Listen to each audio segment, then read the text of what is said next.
Ils étaient donc prévenus aussi avant qu'ils seraient filmés.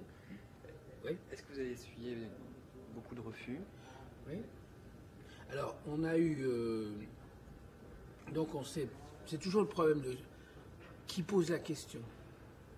Donc, en fait, on s'est aperçu que c'était le mieux, c'était l'huissier. Donc, c'était une Jamila, une très jolie femme, qui, au moment où elle enregistrait la présence des convoqués, leur disait, voilà, il y a un film qui se tourne. Vous êtes libre d'accepter de refuser. Voilà, et M. Depardon est là, et il va vous demander si vous voulez être filmé ou pas. Et donc, du coup, tous les deux, les gens disaient oui ou non. Bon, alors, on a eu des refus, oui, bien sûr, parce que ça, c'est normal. Plus que dans le délit flagrant. Il faut compter presque une personne sur 7 qui acceptait ça.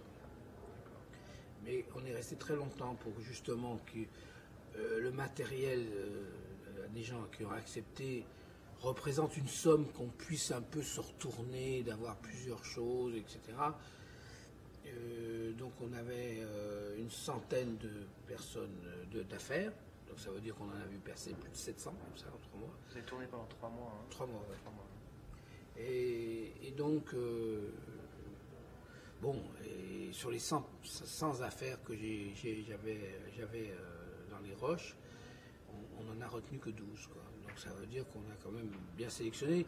Il y en avait beaucoup d'autres, hein, magnifiques, pathétiques. On sait toujours qu'à un moment donné, le film fait 2-3 heures. Mais il faut éviter la complaisance.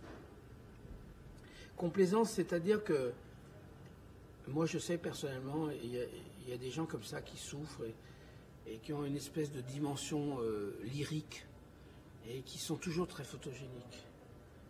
Surtout les gens qui ont affaire avec la cotorep, c'est-à-dire des gens qui sont handicapés mentaux. Alors, c'est toujours hallucinant parce qu'on se demande pourquoi ils sont là, quoi. Et ils sont un peu... Ils n'ont pas tout à fait toutes leurs raisons. Et on les fout comme un déversoir, on les envoie au tribunal. Et bon, il faudrait voir un psy, et puis voilà, puis qu'est-ce que vous voulez, bon. Alors elle est très gentille avec eux. Elle est un peu comme les toxicos. Elle n'est pas. Bon, voilà, elle les connaît. Et alors au début, on ne les reconnaît pas d'ailleurs, parce qu'ils sont là, et j'en avais beaucoup. Et j'aurais pu en mettre beaucoup. Mais je me suis dit, il faut vraiment faire attention, parce que la justice, c'est pas la folie, quoi. C'est pas des psychiatres, quoi, même si quelquefois ça leur arrive de jouer ce rôle. Donc j'en ai laissé qu'un. Et voilà, c'est aussi ça, c'est de bien faire attention à équilibrer le film, c'est-à-dire à mettre aussi des femmes, pas mettre que des étrangers, à faire attention à ce qu'il y ait aussi des gens avec des petites affaires. Et du coup, des petites affaires, on retrouve des gens comme vous et moi, c'est-à-dire des gens qui peuvent se trouver convoqués parce qu'à un moment donné, ils ont arrosé un anniversaire ou que une contractuelle les a énervés, donc ils ont fait un outrage ou un délit de fuite. On voyait arriver des gens de toutes les professions, là, hein, vraiment. Bon, ils ont plutôt certains accepté en disant, bah, c'est de ma faute. Donc j'ai accepté le jour. Puis il y a toujours, bon, certains que des affaires d'escroquerie, les affaires les dealers de drogue, tout ça, ils acceptent jamais. Voilà, bon. Mais je peux dire que c'est bien que j'ai attendu 10 ans, parce que je pense que j'aurais pas fait le même montage. J'aurais été tenté de faire une vraie suite à Délit flagrant, avec de la délinquance, etc. Mais la délinquance, si elle existe, bien sûr, c'est dramatique, c'est pathétique et tout. Mais elle a quand même encore, c'est horrible ce que je vais dire, elle a un exotisme encore. C'est-à-dire qu'elle est encore loin de nous. On peut être confronté, quelquefois on la côtoie, des fois on subit les conséquences, mais c'est quand même quelque chose qu'on aperçoit de loin. Tandis que conduite en état d'ivresse, par exemple, ou les outrages, c'était formidable parce que on disait, mais mon Dieu, ça peut m'arriver demain, parce que voilà, c'est très rapide maintenant aujourd'hui.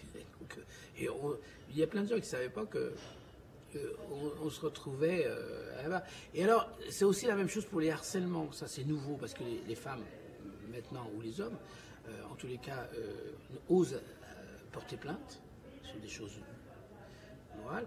Et l'autre jour, il y avait une amie journaliste qui m'a dit, ah mais je croyais que c'était les assises. faut pas exagérer quand même, c'est pas les assises, le harcèlement, c'est pas les assises, mais ça commence à arriver dans les chambres correctionnelles. Bon, moi j'aurais bien aimé en avoir beaucoup, parce que j'aurais pu, bien sûr, en mettre, j'en avais déjà dans des flagrants. Là, bon, voilà, c'est formidable que la personne ait accepté d'être filmée. C'est jamais très glorieux, quoi.